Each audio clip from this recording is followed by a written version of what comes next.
Hello friends, आप सभी का स्वागत है आपके अपने YouTube channel current affairs by Ravi पर। फ्रेंड्स, आज मैं आपके लिए 27 मई 2025 के डेली करंट अफेयर्स के क्वेश्चन इस वीडियो में लेकर आया हूं। मैंने आपके लिए सभी क्वेश्चन सिलेक्टेड और इंपॉर्टेंट लिए हैं।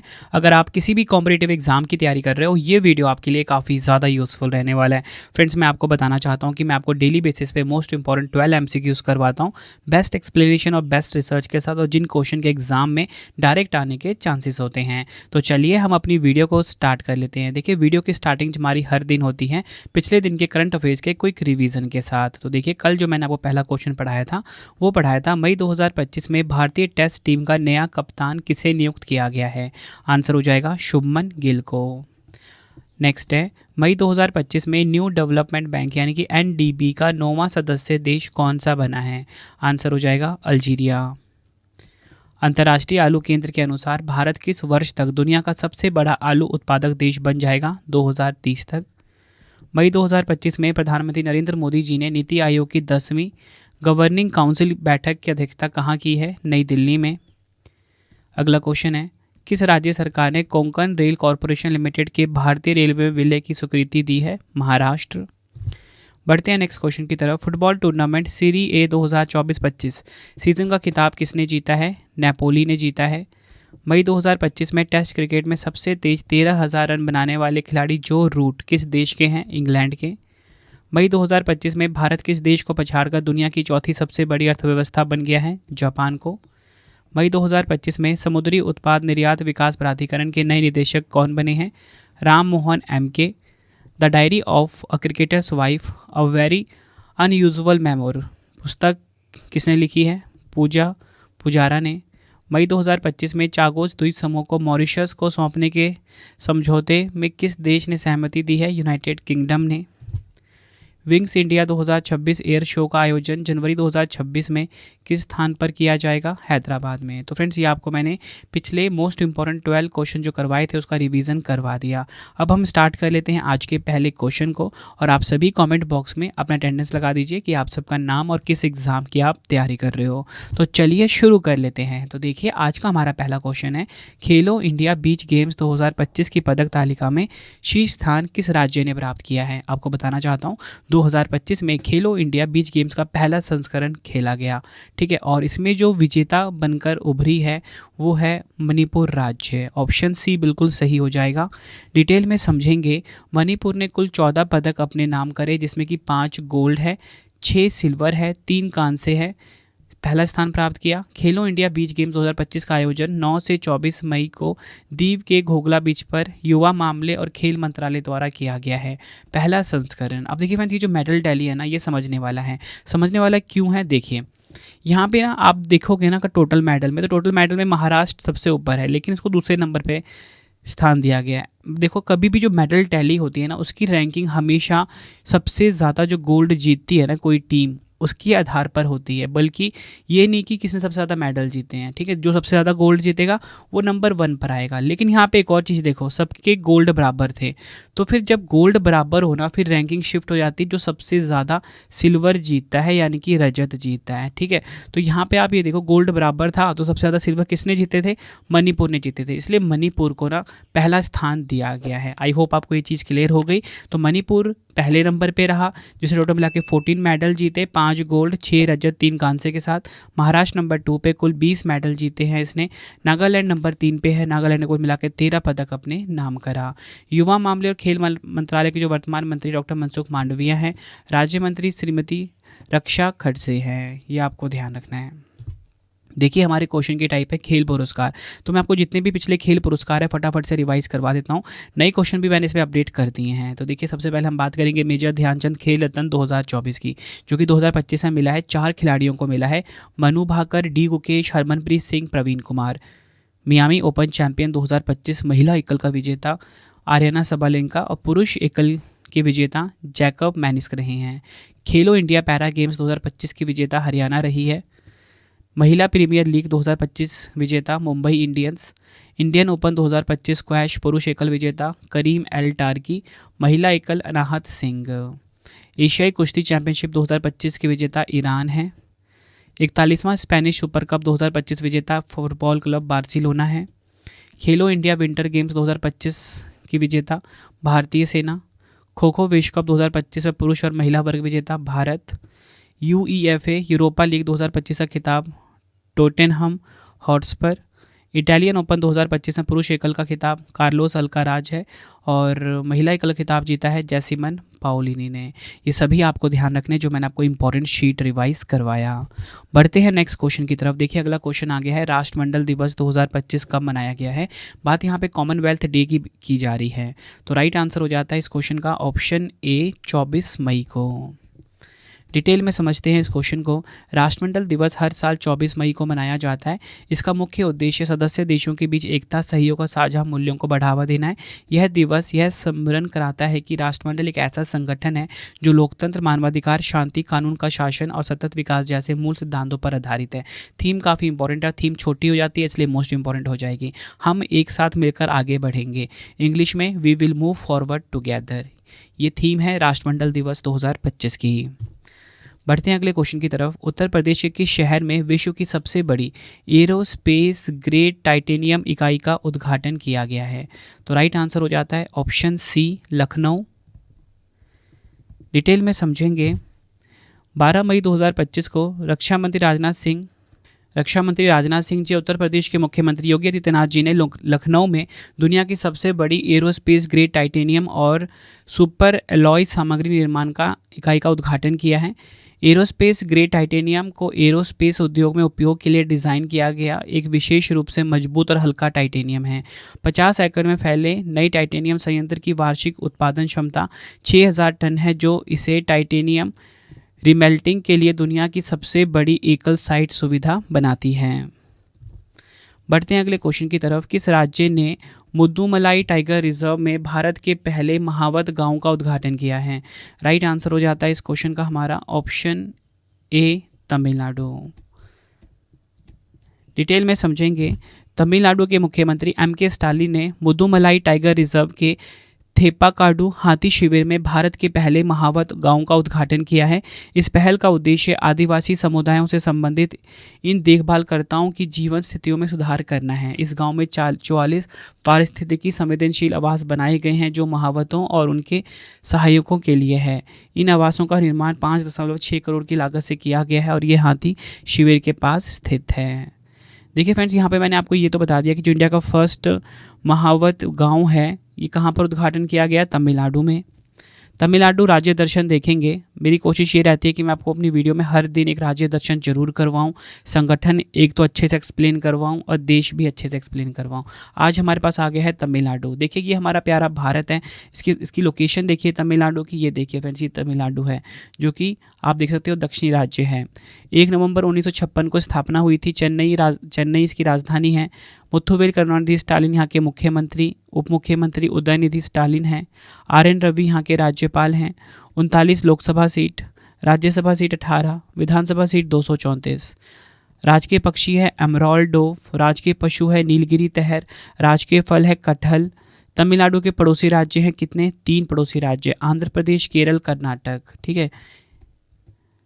3 प्रमुख बंदरगाह हैं, चेन्नई बंदरगाह, तूतीकोरिन बंदरगाह, एन्नोर पोर्ट। तमिलनाडु के प्रमुख त्यौहार देखिए जो एग्जाम में बार बार पूछे जाते हैं। थाईपुसम भगवान मुरुगा को समर्पित है। थिमिती पर्व, पोंगल त्यौहार, चिथिरई, वैल विल ओरीविजा महोत्सव, थिमिती, पुथांडु और पोंगल।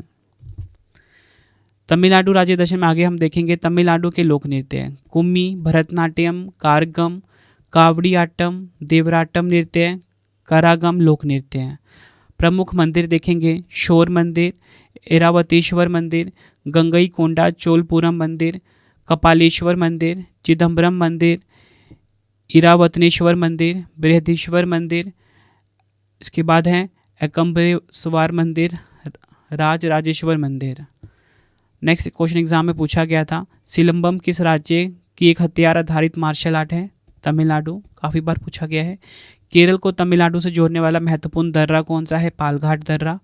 तमिलनाडु की सबसे ऊंची चोटी है डोडा बेटा। तमिलनाडु और श्रीलंका के मन्नार जिले के बीच मौजूद जलडमरू मध्य को क्या कहा जाता है, पाक जलडमरू मध्य। किस वर्ष मद्रास राज्य का नाम बदलकर तमिलनाडु किया गया, 1969 में। बढ़ते हैं नेक्स्ट क्वेश्चन की तरफ। मई 2025 में 15वीं ब्रिक्स व्यापार मंत्रियों की बैठक का आयोजन कहाँ किया गया है? आंसर हो जाता है इस क्वेश्चन का ऑप्शन बी, ब्राज़ील के ब्राज़ीलिया में। इंपॉर्टेंट पॉइंट समझते हैं। ब्राज़ील की अध्यक्षता में ब्राज़ील में 15वीं ब्रिक्स व्यापार मंत्रियों की बैठक आयोजित की गई। भारत का प्रतिनिधित्व वाणिज्य एवं उद्योग मंत्रालय के आर्थिक सलाहकार यशवीर सिंह ने किया है। भारत ने बैठक में ब्रिक्स देशों के बीच निर्यात नियंत्रण हटाने, सुचारू आपूर्ति श्रृंखला और मजबूत सहयोग की वकालत की है। थीम काफ़ी इंपॉर्टेंट है। अधिक समावेशी और टिकाऊ शासन के लिए वैश्विक दक्षिण सहयोग को मजबूत करना। इंग्लिश में strengthening global south cooperation for more inclusive and sustainable governance. बढ़ते हैं नेक्स्ट क्वेश्चन की तरफ। भारत के पहले इलेक्ट्रिक मोटर चालित सेमी क्रायोजेनिक रॉकेट इंजन का सफल परीक्षण किसने किया है? तो देखिए राइट आंसर हो जाता है ऑप्शन सी, अग्निकुल कॉस्मोस ने। डिटेल में समझेंगे। भारत के निजी अंतरिक्ष प्रौद्योगिकी स्टार्टअप अग्निकुल कॉस्मोस ने 23 मई 2025 को भारत के पहले इलेक्ट्रिक मोटर चालित सेमी क्रायोजेनिक रॉकेट इंजन का सफल परीक्षण किया है। यह इंजन कंपनी के आगामी रॉकेट अग्निबाण को शक्ति प्रदान करेगा। इस इंजन में थ्रॉटलिंग के लिए इलेक्ट्रिक मोटर का उपयोग किया गया है, जो उच्च सटीकता और त्वरित प्रतिक्रिया सुनिश्चित करता है। अग्निकुल कॉस्मोस जो है फ्रेंड्स, इसकी स्थापना दिसंबर 2017 में हुई थी। मुख्यालय चेन्नई तमिलनाडु में है। सीईओ हैं श्रीनाथ रविचंद्रन। नेक्स्ट क्वेश्चन करवाने से पहले आपको मैं एक छोटी सी इन्फॉर्मेशन दे देता हूँ फ्रेंड्स कि अगर आपको हमारी प्रिंटेड फॉर्मेट में बुक्स चाहिए तो raviaditipublication.com से आप बाय कर सकते हो। 25,000 जीके जीएस की बुक जो कि इस टाइम हमारी ट्रेंडिंग चल रही है, वो भी आपको इसी वेबसाइट पे मिलेगा। एमसीक्यू की चाहिए जीके जीएस की, साइंस की, जनरल नॉलेज, एनसीईआरटी, हर सब्जेक्ट की आपको raviaditipublication.com पे मिल जाता है। इसी के साथ अगर आपको पीडीएफ चाहिए इंस्टेंट, मतलब आपको ईमेल पे डिलीवर हो जाएगा, जिसमें कि हमारा करंट अफेयर्स है लास्ट 4 मंथ का, मंथली करंट अफेयर्स की मैगजीन आती है हमारी, उसके बाद वार्षिकांक 2024 का सबसे इंपॉर्टेंट 11,000 जीके जीएस का पीडीएफ पार्ट वाइज बुकलेट, ये आपको ravibookspdf.com पे मिलेगा। आप ये हमारा सैंपल देख सकते हो मंथली करंट अफेयर्स की मैगजीन का। सबसे खास बात क्या होता है कि 500 से ज़्यादा एमसीक्यूज हम कवर करते हैं बिल्कुल रिसर्च करके। एमसीक्यू फॉर्मेट में इमेज के साथ डिटेल एक्सप्लेनेशन होती है। रवि स्टडी ऐप को जरूर इंस्टॉल करना। आपको बताना चाहता हूँ कि मैं आपको डेली जो करंट अफेयर्स पढ़ाता हूँ 12 एमसीक्यू, ठीक है। इसका फ्री टेस्ट आपके लिए अवेलेबल है, फ्री पीडीएफ अवेलेबल है, और सबसे खास बात कि इसमें 3 क्वेश्चन एक्स्ट्रा होते हैं, डेली के 15 एमसीक्यूज होते हैं, ठीक है। तो इसके लिए आपको रवि स्टडी ऐप को इंस्टॉल करना है अपने फ़ोन में। कोई भी अगर आपको पेड वीडियो चाहिए, हमारा विजेता बैच अवेलेबल है करंट अफेयर्स का, जीएस का, रवि स्टडी ऐप पे आपको मिल जाएगा, ठीक है। करंट अफेयर्स का नोट्स चाहिए आपको, जीके जीएस का नोट्स चाहिए, यूट्यूब वीडियो नोट्स चाहिए, टेस्ट सीरीज चाहिए, रवि स्टडी ऐप पे आपको मिलेगा। तो चलिए अब हम नेक्स्ट क्वेश्चन कर लेते हैं। बढ़ते हैं नेक्स्ट क्वेश्चन की तरफ कि संस्थान ने महिलाओं के सशक्तिकरण के लिए यशोदा एआई आपकी एआई सखी पहल शुरू की है। राइट आंसर हो जाएगा ऑप्शन डी, राष्ट्रीय महिला आयोग यानी कि national commission for women NCW ने। डिटेल में समझेंगे। राष्ट्रीय महिला आयोग एनसीडब्ल्यू ने बरेली उत्तर प्रदेश में यशोदा एआई आपकी एआई सखी नामक एक राष्ट्रव्यापी अभियान शुरू किया है। इस पहल का उद्देश्य भारत भर की महिलाओं, विशेषकर ग्रामीण और अर्ध शहरी क्षेत्रों की महिलाओं को आर्टिफिशियल इंटेलिजेंस, साक्षरता, साइबर सुरक्षा और डिजिटल सुरक्षा में सशक्त बनाना है। बात यहाँ पे हुई है राष्ट्रीय महिला आयोग के बारे में। इसके बारे में कंप्लीट इन्फॉर्मेशन दूंगा, जो भी क्वेश्चन आते हैं एग्जाम में वो भी बताऊंगा। राष्ट्रीय महिला आयोग भारत सरकार के वैधानिक निकाय है, जिसकी स्थापना महिलाओं के अधिकारों की रक्षा और लिंग संबंधी मुद्दों के समाधान के लिए राष्ट्रीय महिला आयोग अधिनियम 1990 के तहत की गई थी। 31 जनवरी 1992 को स्थापना हुई थी। मुख्यालय नई दिल्ली में है। वर्तमान अध्यक्ष श्रीमती विजया किशोर राहटकर हैं। राष्ट्रीय महिला आयोग की पहली अध्यक्ष हैं जयंती पटनायक। राष्ट्रीय महिला आयोग के सदस्यों का सर्वोच्च पदावधि कितना होता है? 3 वर्ष का होता है। बढ़ते हैं अगले क्वेश्चन की तरफ। ये क्वेश्चन भी काफ़ी इंपॉर्टेंट है। किस खिलाड़ी ने अपने करियर का 100वां एकल खिताब जीतकर टेनिस इतिहास में एक और इतिहास रच दिया है? आंसर हो जाएगा सर्बिया के खिलाड़ी हैं नोवाक जोकोविच। डिटेल में समझेंगे। नोवाक जोकोविच जो कि सर्बिया के हैं ने 24 मई 2025 को स्विट्जरलैंड के जिनेवा ओपन का खिताब जीतकर अपने करियर का 100वां एटीपी सिंगल्स खिताब हासिल किया। उन्होंने फाइनल में पोलैंड के हुर्बर्ट हरकाज को हराया। इस जीत के साथ वह ओपन एरा में 100 एटीपी खिताब जीतने वाले तीसरे पुरुष खिलाड़ी बन गए हैं। उनसे पहले केवल जिमी कार्नस और रॉजर फेडरर हैं। बढ़ते हैं नेक्स्ट क्वेश्चन की तरफ। कान फिल्म महोत्सव 2025 में प्रतिष्ठित पाल्मे डी और पुरस्कार से किसे सम्मानित किया गया है? आंसर हो जाएगा इस क्वेश्चन का option c, Jafar Panahi. Detail में समझिए। 78वां वार्षिक कान फिल्म महोत्सव 13 से 24 मई 2025 तक हुआ। ईरानी निर्देशक जाफ़र पनाही को 2025 के कान फिल्म महोत्सव में उनकी film it was just an accident के लिए प्रतिष्ठित पाल्मे डी और पुरस्कार से सम्मानित किया गया है। यह फिल्म एक राजनीतिक थ्रिलर है जो ईरान की जेलों में सुनी गई कहानियों से प्रेरित है और अत्याचार के शिकार लोगों की न्याय की खोज को दर्शाती है। बढ़ते हैं अगले क्वेश्चन की तरफ। किस देश के तियानगोंग अंतरिक्ष स्टेशन पर नाइलिया टियांगोनेसिस रहस्यमय बैक्टीरिया प्रजाति की खोज हुई है?